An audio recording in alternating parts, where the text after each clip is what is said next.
What's up guys, Pokémon TCG here, and welcome back to another video on the channel. Today guys, we're going to be continuing my meta issues series. It's kind of what I've dubbed the past few videos and this video, and it's kind of going to be an ongoing thing on my channel. It's not going to take over every video, I promise.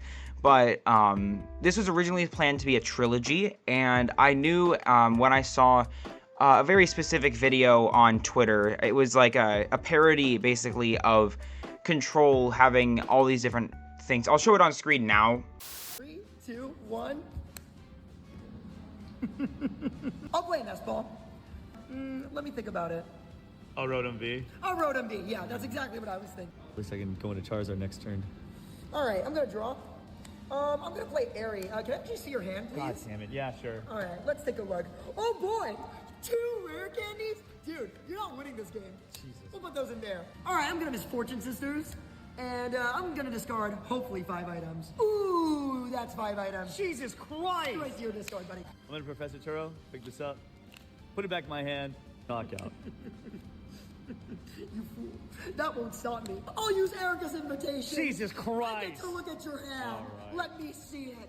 Is that a Luminion I see? Yeah. Put it back on your bench where it belongs. And while we're at it, I think I'll move it to the active.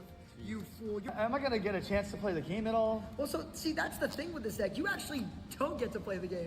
But this video was like really funny. I loved it. But also it got me thinking about, does Control really have too much support going for it? And there's another tweet that I saw recently that really got the gears turning about, is Control an over-supported archetype?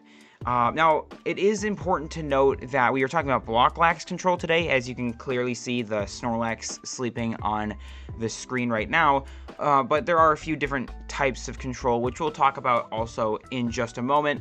But first, before we start getting really deep into anything, here is a quick announcement, real quick.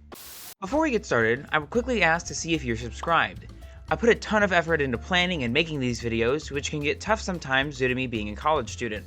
Subscribing helps support me and my channel, and it allows me to make more videos like the ones you're currently watching. And if you wanted to help support my channel even further, consider becoming a member. With 3 different tiers to choose from, you'll get access to my videos early, get exclusive behind the scenes updates, you'll get creative inputs on new videos, and more. Every member will also be featured in the credits of every single one of my videos. Thank you so much for your support so far. Now, let's get back to the video. Alright, so now we're heading into our discussion, really. Again, it's another Pokémon TCG rant video. Thank you guys, first off, for the support on the last video. And also, you guys said that, like, 98% of you guys said that you want hand-drawn thumbnails on my channel going forward, and there was an overwhelming amount of support for it. So, we're going to continue making... I'm going to continue making hand-drawn thumbnails. It does take like 2 to 3 hours for each thumbnail, but it's really worth it in my opinion. I just love looking back at the thumbnails and stuff. So thank you for your support on that. But we're going to just continue kind of this series of talking about problems in the meta.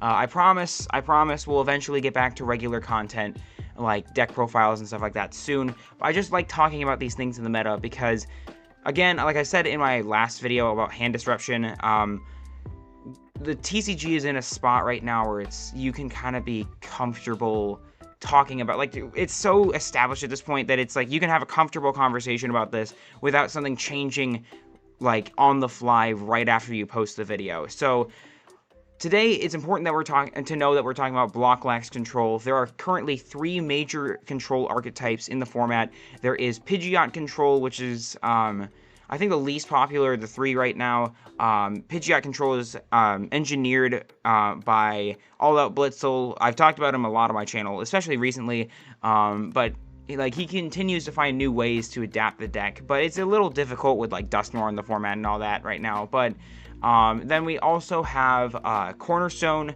Ogerpon, Noivern Control, which is kind of just block everything from being able to do anything, but and that's like a really successful deck, but it's like it can lose to Dusknoir focus decks. And then of course we have the most popular one, Blocklax Control, and that's what we're going to be talking about today. So the main premise here is Control getting too much support? Is there just way too many control oriented cards in the format right now?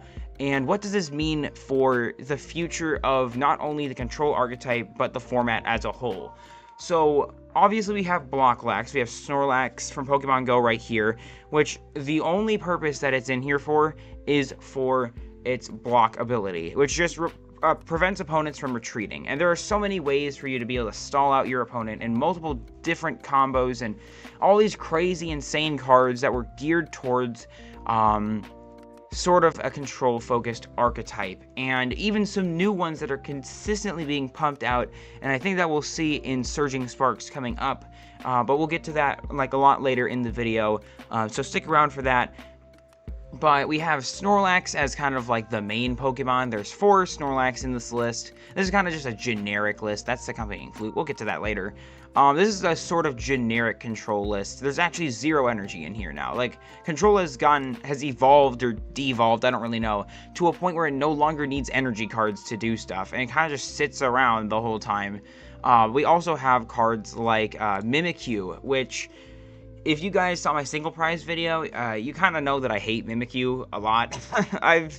It's not as bad as it used to be, because it used to kind of just be sprinkled into all these random decks, and like, now I think people are starting to drop playing Mimikyu in things other than Blocklax, just because you can just get it blown up by Dusknoir.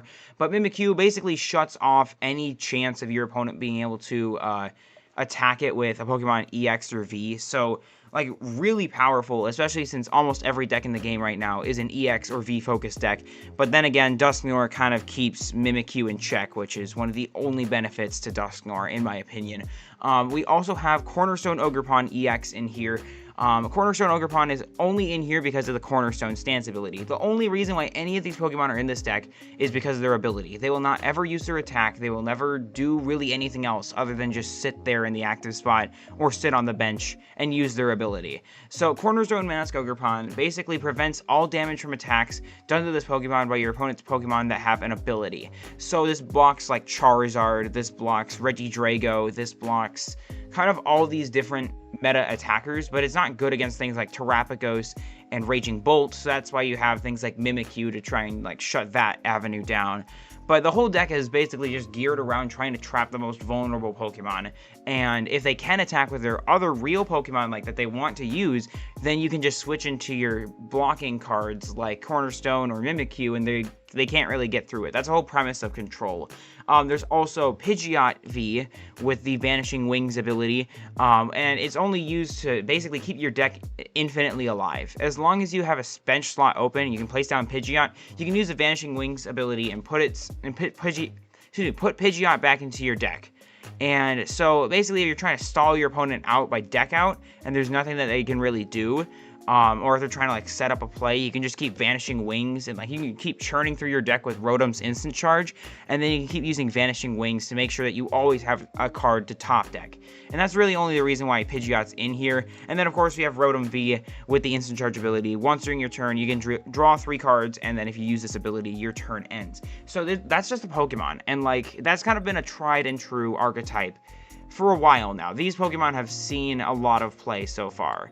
And Control, really right now, there are quite a few things that Control has going for it right now, especially in like the supporter area and stuff like that. So let's quickly break down a couple supporters first, because I think the supporters is really the most impactful part about Control right now, just for a few different reasons. So supporters for Arven really like, there are tons of tools and items in this deck that can be used by Blocklax, so 4 Arven is just, like, really consistent. We'll talk about tools and items later. We have Boss, which just boss up something, and then just sit there with Snorlax. Like, these two are specifically, like, not control-oriented cards. It's important to know that these two are, like, meta cards that are used in tons of different decks over time, and I guess like almost any stage 2 deck plays Arven, and almost every single deck in the game right now, if not every single deck, plays Boss's Orders. So those two are not control focused cards. They just kind of benefit it in a way that makes it more detrimental to your opponent, I guess. We also have Silene. Silene has was a card in Chin Pao EX back when that was popular. It was kind of around, thrown in the air a bit, and then now Silene is not really relevant in anything except Blocklax, which can basically recycle things like items and tools that your opponent might not want to see again if they got rid of it. Silene can just put it back. You can also use Silene in combination with some other cards to basically make an infinite deck loop in case your Pidgeot isn't enough for some reason. And so it's just really annoying, but it's also quite entertaining if you're a Blocklax player, which I don't know how you find the deck entertaining. I'll just be honest, I don't understand how people find Blocklax entertaining, but also I'm not hating on them for it. Obviously, it's a tried and true archetype, and people who play it have to be very skilled at the game, and they have to think multiple turns ahead. So as much as some of you guys watching the video might not like it, I'm going to give the Blocklax players kudos for constantly playing game after game after game of frustrated opponents and also just sitting there doing nothing. So, sorry, a bit of a voice crack there. We also have Airy. Now, we talked about Airy in the hand disruption video, so I'm not going to talk about Airy a ton here. But Airy reveals their hand, makes your opponent reveal their hand. You discard 2 item cards they find there. Basically, if you're against an evolution-focused deck and you're going second, let's say, and they're like, okay, I'm playing Charizard. I have my Dusknoir and my Charizard. Kind of like that video that I saw. It's like, oh man, I have Charizard next turn.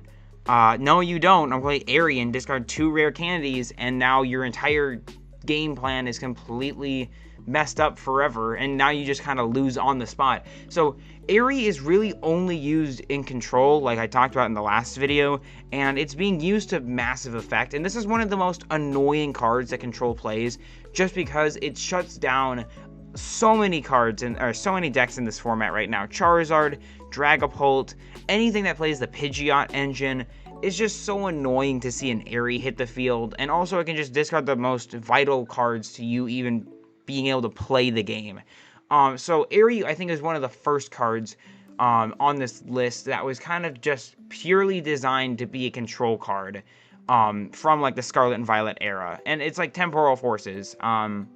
So not too old and not too early on. But it's one of those cards that you can clearly tell it was designed for a control-focused archetype. And it's quite annoying, but it's also it's fallen off in popularity, except in Blocklax, where it runs rampant and does whatever it wants. Blocklax almost does whatever they want, and we'll talk about that as well. We also have Erica's Invitation. This card is so annoying. It's gotten better. Honestly, playing being able to counterplay against Erica's Invitation is a little bit better with things like there's now multiple switching cards in the game. There's Petrarun EX and a few lists to be able to just swap out if they use Erica's Invitation. But it's Erica's Invitation not only can drag up a Pokemon and leave it there stuck, it also allows your opponent to get a good look at your hand as well. A lot of these cards kind of make your opponent show their hand, and so it's the Blocklax player can kind of think in the future, okay, next turn I'm going to use Airy, or next turn I'm going to use 0-6 Machinations, or whatever, and that's going to completely mess up their game plan. But it's just, Erica's Invitation is a super annoying, all these cards are just very annoying, and Erica's Invitation is one of those cards where it's oh my gosh, you're just so annoyed when you get hit with an Erica's Invitation on a Luminion V or something like that. There's also Giacomo. Not every control deck plays Giacomo right now, but there's a lot of Lugia being played right now, so Giacomo makes a lot of sense. If your opponent's trying to just ramp up a whole bunch of Pokemon with Lugia, then you can just Giacomo and discard all this important special energies. I honestly don't really like the Giacomo in this specific build, but it's a card that exists. It's not really that great in my opinion, but it can have niche uses against Lugia, and I guess Lugia only. There's also Misfortune Sisters. Misfortune Sisters has been a card that's been in the archetype ever since it was conceived, at least this standard version of Blocklax. Misfortune Sisters allows you to look at the top 5 cards of your opponent's deck, and you can discard any number of item cards that you find there. So if your opponent's playing a very turbo deck, very like item heavy deck, you can just discard 5 cards. Like honestly, there is a possibility where you just discard 5 of your opponent's cards from their deck, and that's like some of the most crucial cards. You can go one turn, you can Airy your opponent's 2 of your opponent's rare candies, and then on the next turn you can Misfortune Sisters and discard the other 2 rare candies, or you can discard like their super rods or other things that they might need in order to win the game. Misfortune Sisters just takes that away from them and basically prevents you from being able to do anything. And like it's another one of those cards where it's like it's a gamble. It's like same thing with like Erica's Invitation and Airy is like you might not have the full picture yet, and with Misfortune Sisters it's impossible to tell what you're gonna get ahead of time because there's no way to telegraph it. But it's still just a super overpowered card for control, and you can kind of start to see like this is one of the first cards that was like introduced to this archetype. But you can start to see kind of like a creep up in sort of these control focused cards in various sets over time. There's also Penny. You can just penny loop your Mimikyus, your corner, literally any Pokemon. You can just penny it up. Like if your opponent's like, oh man, I'm setting up this multi-price turn against Snorlax. Like I'm Dusknoring this turn. Next turn I'm gonna Dusclops, and then I'm gonna take my prize cards and all that. Or I'm really close to knocking out this Cornerstone Ogerpon, they can just penny it back up, and then they can just set it back down. It's super annoying, but it's also like one of the tried and true strategies that Control can use. Just an infinite loop of penny, Palpad the penny, put it back, and then what are you going to do? You can keep doing all the damage you want, but you're not going to win because we'll just keep scooping up all of our Pokemon if you try and put any sort of chip damage on it. So Penny is not necessarily a control focused card. Like I play it in like Terrapagos EX just because I want to like keep my Terrapaguy. I don't know. I want to just keep my Pokemon alive, and that's kind of what Penny is for in this deck. It's not necessarily a control focused deck, but it's just important to note that Penny is one of the most used cards in Blocklax because it's able to stall opponents to the point where they just purely cannot win with the combination of Penny and all these other disruption cards. Okay, we also have Team Yell's Cheer, another one of those like cards where it's just like super crazy. Shuffle it up to 3 in any combination of Pokemon and supporter cards except for Team Yell's Cheer itself from your discard pile into your deck. So the old strategy for Team Yell's Cheer and like keeping an infinite deck used to be this was back during the Mewtwo v Union control days, which honestly that was one of my favorite decks to play in the like pre-rotation. It was Team Yell's Cheer combined with Silene and Palpad, and you just would basically go Silene, or you go Team Yell's Cheer your Silene back, and then you'd go Silene, get back Palpad, and then Palpad would get back Team Yell's Cheer, and then you just keep doing that infinite loop over and over and over again. Until like you either decked your opponent out, or there's just like Team Yell's Cheer just also gets back things like Misfortune Sisters and Airy and stuff like that you can just keep recycling and using over and over and over again until your opponent just has nothing left. So it's just one of those older cards, and it's not necessarily in every single control deck, but it's still there, and it can create some really frustrating like combos of your opponent just will infinitely have cards in their deck because of Pidgeot and the Team Yell's Cheer Silene loop. Xerosix Machinations. We also talked about this in the hand disruption video. Probably by the time you see this, it was like last week. I don't remember exactly when I posted the other video, but Xerosix Machinations, basically if your opponent's trying to set up this giant combo in their hand, you can make your opponent discard their entire hand until they only have 3 cards remaining in their hand. So if your opponent's trying to like set up for this big Iono play in order to try and keep the game going and find a way to win, you can just be like, oh, here, Xerosix Machinations, discard cards until you have 3 in your hand, and then you can combine this Xerosix Machinations with things like, with other like hand disruption cards like Airy and stuff like that, and like Erica's Invitation if your opponent's trying to keep a Pokemon or something, which they most likely won't, but you can like combine this with different cards to whittle your opponent down to like nothing in their hand, and then they kind of just lose on the spot because they can't do anything that they want. And that's kind of a common theme that you're seeing here, is that all these cards basically, I mean, it's control. That's what it's supposed to do, is that every single one of these cards makes it so the game is nearly unplayable or just downright unplayable for your opponent to like try and play the game traditionally. And this is one of the cards that was like people were super concerned about it, because of the fact that like this could be such a detrimental card to the person who it affects, because like discarding, so you could potentially be discarding 7+ cards easily in this current format, where you can draw so many cards with like Teal Mask, Ogrepon, Phasandipity, EX, things like that. 0-6 Machinations can literally just be a game-ending card, because you have to lose so many of those valuable resources. And to be honest, any deck that's playing those sorts of like playing Phasandipity, they're just gonna put up your Phasandipity, and then there's nothing that you can do. You can't even use Phasandipity to you can't even use its ability, because your opponent will never, because a control player will literally never take a knockout. Their only goal is to try to deck you out. That's it. Or just make you rage quit. So 0-6 Machinations is a very concerning card in control, and in control alone. So you can just see like how much we've ramped from like Misfortune Sisters, whatever. Like that was still a very powerful card.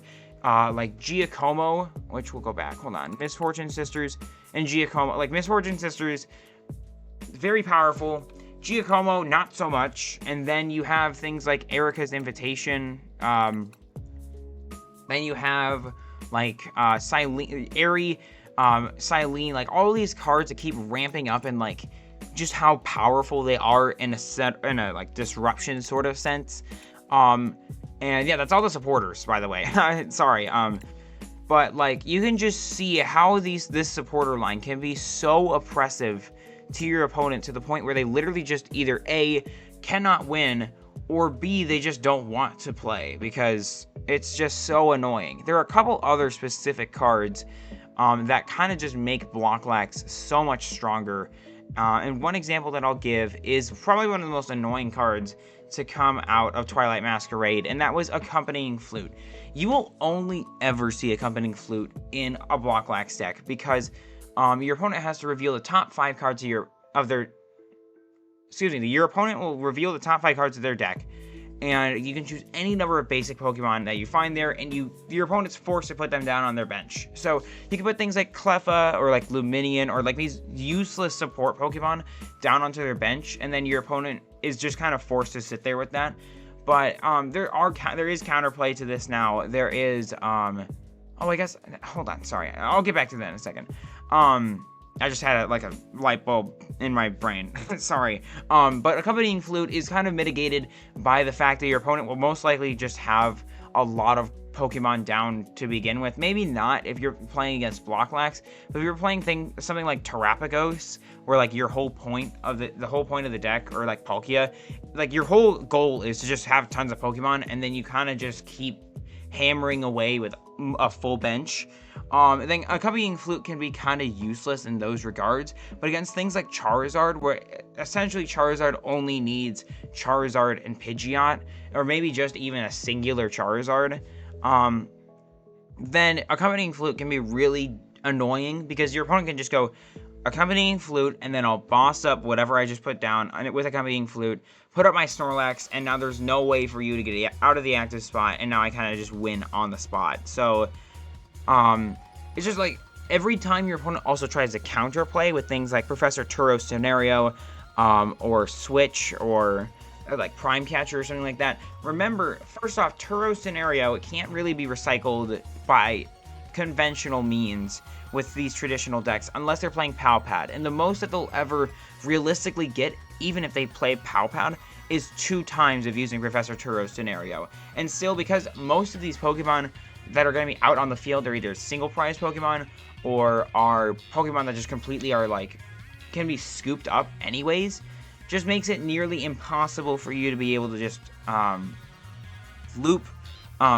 basically outlast your opponent and be able to win the game traditionally. if that makes sense. Also, your switch cards can be discarded by, like, Airy and Misfortune Sisters before you even get a chance to use them, which is really annoying. But then you also have, so Accompanying Flow is probably the biggest one. You also have Countercatcher. Now, Countercatcher is just one of those really meta impactful cards. At this point in time, Countercatcher is one of the strongest cards in the game. That's in part due to Dusknoir being rampant everywhere, because you can, like, manipulate prize cards and stuff. But then you also have things like Blocklax, which obviously Blocklax is going to take 0 prize cards ever. That's not the point of the deck. You're not supposed to be oppressive or offensive. There are 0 energy cards in this deck. So it's important to know that Countercatcher is you're only ever going to be behind on prizes. You will never take a prize card unless your opponent plays something like Dusknoir and forces you to take a prize card. But still, that will put you on most likely will put you on the same number of prize cards. So you'll never be ahead, so you can use Countercatcher whenever you want. And so basically you can just use this instead of playing Boss most of the time, so you can play another annoying supporter card. And then you can just sit there with you just sit there with, sorry, I keep saying Blocklax, but it's Snorlax. You just keep sitting with a Snorlax in the active spot.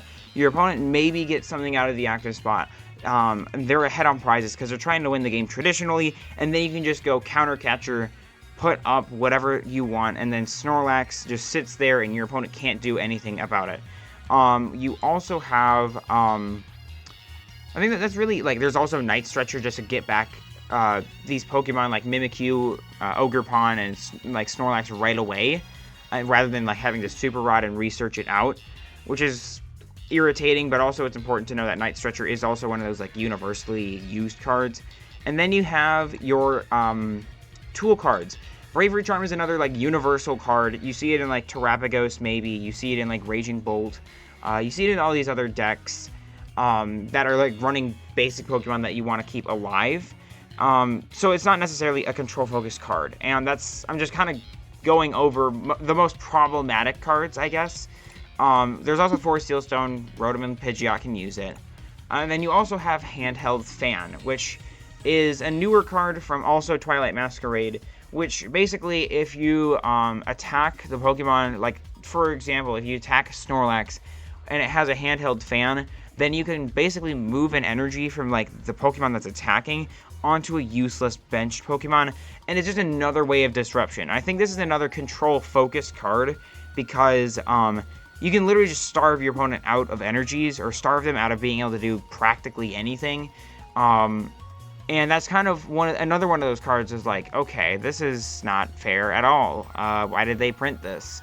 So, like, and that's another. In the past few sets especially, you've seen it. And then Hero's Cape is another universal one, but it benefits because plus 100 HP is a really big deal. So, overall, and for this segment of, like, current cards available, Control has just so many different options available to it right now. So many different Pokemon that block attacks, like Cornerstone and Mimikyu, and then so many Pokemon that just stop your opponent from being able to play the game at all, like Snorlax. But then there's also the other cards that have come out over the course of the past like year or so that have just made playing Control so much easier and so much more frustrating for the people who are against it. So this is Rotom from the from our Surging Spark set, and Rotom is incredibly powerful because it basically allows you to... You have to play Electric Energy, so the deck will have to... Control will have to play Electric Energy in order to use it. But you get to look at your opponent's hand, and you get to discard every single item card that you find there. And you can use this really easily. So this might be like... This is basically Airy on steroids. And also, like, your opponent most likely will not have a 0-6... Will not use... You will not use 0-6 Machinations on the first turn. Because your opponent's hand isn't, like, that big, and you probably want to save it for a more impactful time, or you might not have, like, you might not have that option. You might have to use Arven to set up for a turn or whatever. So now the fact that you can just use Rotom and be able to cherry pick these item cards out of your opponent's hand, like Rare Candy, while also being able to use like Arvin on the first turn, is just, it's gross. It's like, and so that's kind of the main thing that got me thinking about, like, hey, I should probably make a video about this, is this Rotom. It's honestly, I don't think that this Rotom's going to be that bad for the game, but it just shows that Creatures is totally comfortable with printing these control-focused cards over and over and over again, just kind of buffing this archetype more and more and more to astronomically frustrating proportions. And there's just a ton of these different ways to be able to block your opponent from playing the game, or just straight up make it unfair, in a sense. And that's not to say that, like, oh man, control is terrible for the game. No, it's just, it's another deck. At the end of the day, it's just another deck that is just, it's there. It's a non-traditional sort of winning combo that you try and do with this deck, and the turns take forever, and it's not fun to play against it, but it's not like unwinnable. If it were literally an unwinnable matchup for every single deck ever, then everyone would just be playing Blocklax, and you just have Blocklax mirrors and finals and stuff like that, and we don't see that at all. We see it like, we see high placing Blocklax players and stuff, but you have to be super smart in order to understand the full picture of how you're going to get to, like, how to win. And on both sides, it's a huge mind game of who can play the game better, and who can work around the opponent better. And Blocklax definitely has the advantage over, I want to say, like 90% of meta decks right now. But there's still that 10% where you can win. And the reason why we don't see too much of it is because it's a very high skill ceiling. It requires a lot of, like, patience, knowing every card in your deck, resource management, stuff like that. And so that's why you're not seeing it everywhere. But for the people who do play this deck frequently, and for the people who do play Blocklax professionally, like 2 tournaments and stuff, they're just like leaping for joy every time that they see a new control card like Rotom getting printed soon, because that just unlocks a new thing that they can do, and it's just over and over and over again. We're consistently seeing these cards getting printed over and over again. So that's really my sort of rant about if control is getting too much support. Really, I think at the end of the day, it is a little too over-supported to my liking, but it's also not like at a point where you can clearly tell that they're just trying to make control like the main archetype, because that's not, no one's going to buy into this game if it's just everything is control and everything is just boring and unfun and whatever. So they'll just like sprinkle a few in here and there, and it's just when we get those cards, everyone thinks it's going to be the card that breaks control, the card that makes it so disgustingly good. And for all these cards that I've talked about in detail today, that hasn't been the case, because control is not the #1 deck. It's not the #1 archetype for a reason. And so the fact that we just get these cards here and there, just making the deck slightly better every time, for different scenarios and stuff, is frustrating, but it's also not something that we need to be concerned about, like, where it's a real meta threat. So that's going to be it for this video. Thank you all so much for watching. As always, God bless, have fun, we'll see you out there, and we'll see you next time. Thank you all so much for watching.